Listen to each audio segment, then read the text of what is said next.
The thing about it is, you would think, based on all that you hear people saying when it comes to this, that it's really very complicated. And the truth is, it just isn't mostly.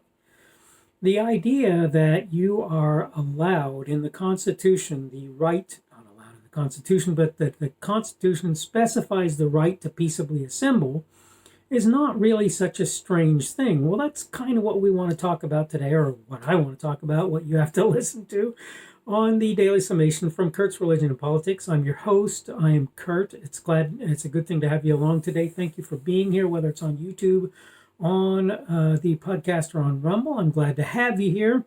And again, what we're going to talk about today, it being, by the way, Monday, the 29th of March of 2021, we're going to talk about the right to peaceably assemble.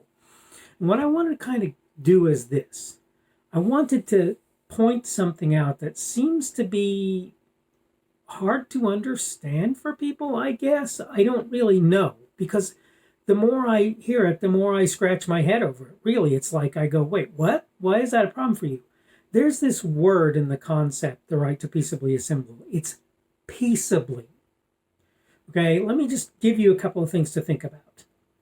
One, if you are standing in the way of law enforcement and keeping them from doing the job that they're supposed to be doing according to the law, unless you're saying that that law is unconstitutional or in some other way improperly or, whatever understood, then you have no business to be there. And quite frankly, even if you think it's unconstitutional or whatever, you should be challenging that in court, unless you see that somebody is going to be done some kind of harm as a result of the activities of law enforcement officers. If a law enforcement officer tells somebody you have to leave this area, whatever you believe to be the case, you stepping between that law enforcement officer and his job is not within your right to peaceably assemble. That's not peaceable. You just stepped between a, quote, peace officer and his duties. Let me point some other things out. If you stand between a law enforcement officer and the people that he's working with, you may cause harm to either yourself, that law enforcement officer, or somebody else, whether it be the person who somebody is threatening or somebody who is being helped, right? And I want you to think about this. When you do that, you also lengthen the time of the interaction, making it so that that officer cannot go somewhere else where he may be able to save a life or resolve a conflict or whatever. So there's another person that you potentially hurt by doing that. Okay? So when you do something like stand between a law enforcement officer and his duty, okay, you are no longer in the realm of peaceful gathering. You're no longer there. That's no longer peaceable assembly, boys and girls. You are between a law enforcement officer and his job. That's what's going on there. Now, I heard an example recently that was even worse. And it was where somebody was trying to defend people who were stopping law enforcement from doing their jobs by shining bright lights, blinding lights in their eyes. I don't know if you understand, but that's assault on a police officer right there. What you're doing there is assault on a police officer. Peaceable? No, that's not peaceful at all. There's nothing serene or anything like that about what just happened there. There's nothing that you can say that about, right? So if it happens that the people who are being dealt with by law enforcement get off without going to jail, at least, having some sort of fine levied or whatever. I'm sorry, but they got off easy. Because as far as it goes, if you do something like shining lights in the eyes, blinding lights in the eyes of police officers, that's not peaceful. Okay? The second a coming together of individuals ceases to be peaceful, it is the job of law enforcement to break up that assembly. Now let's be clear on something. The kinds of assemblies that occurred in the early Americas in the Revolutionary War, or prior to or in the Revolutionary War, right? Were they all peaceful? No, they weren't. They weren't all peaceful. So the idea that periodically you're not going to have conflicts that are not going to be peaceful is a silly concept. I was trying to think exactly whether or not I'd done something double negative or whatever. I didn't want to do that, obviously. So I don't think I did. I think we're good. The point is that, you may not always have peaceful conflict, but I want you to, disagreement, coming together. They may not all be peaceful, but I want you to understand something. I want you to understand this. Who was the authority in the Revolutionary War? Was it the Americans? The people in the Americas? No. Was the British, right? It was the redcoats. It was the guys who were there in the name of the king that were the authorities. Were the actions of the people fighting for a separate country, were they illegal? Yes. Yes, they were. Okay.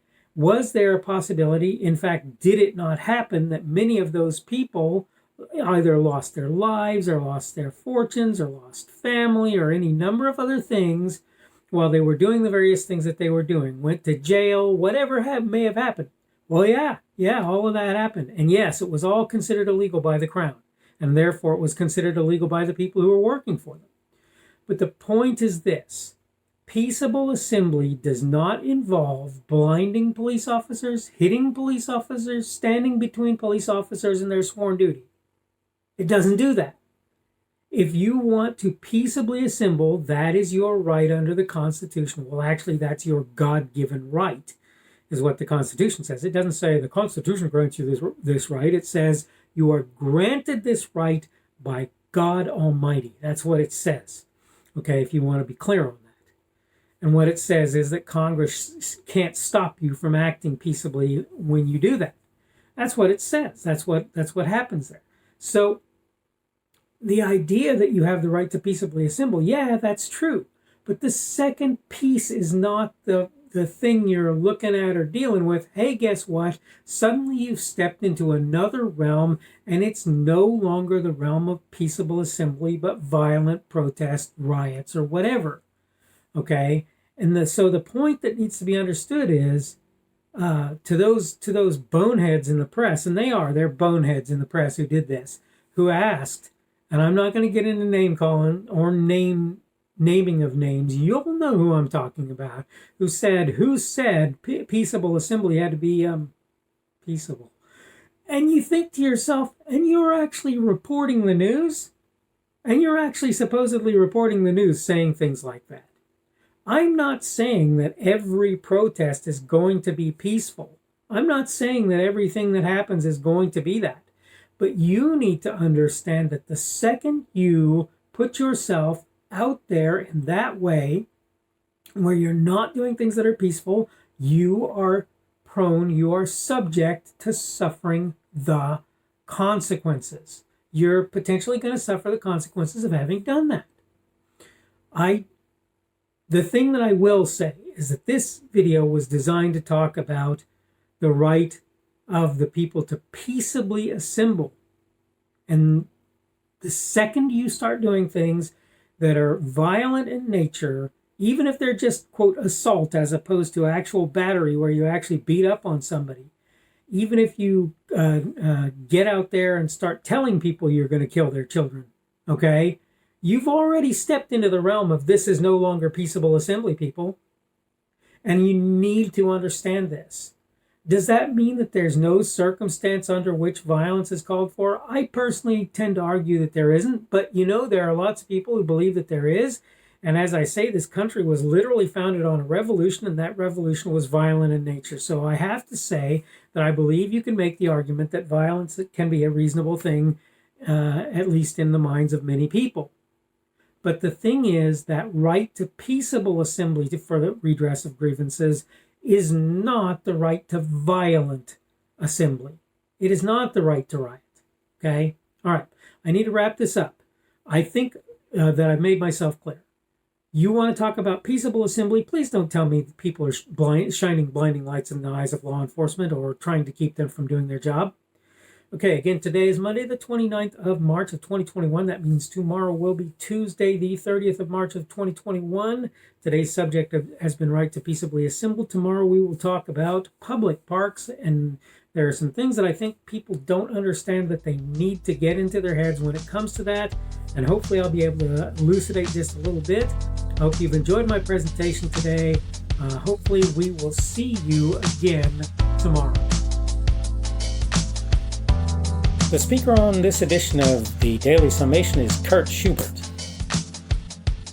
This video was recorded on Monday, the 29th of March of 2021.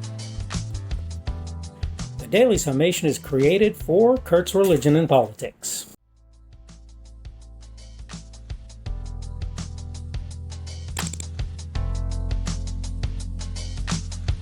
Thanks for watching this edition of the Daily Summation from Kurt's Religion and Politics. I hope you found it entertaining or instructional, or maybe both. If you want to see more from me, you can go to blogs.kpschubert.com. That's blogs.kpschubert.com. I am on Twitter, Parler, and Minds.com. My handle on each of those is @kpschubert. That's @kpschubert. I have a Rumble and a YouTube channel. They are the Kurt's Religion and Politics channels on Rumble and YouTube. I have a Facebook page. The Facebook page is Kurt's Religion and Politics as well. I am on Patreon. If you want to support me, that's one of the better places you can do that. And you will find me at Kurt's Religion and Politics on Patreon.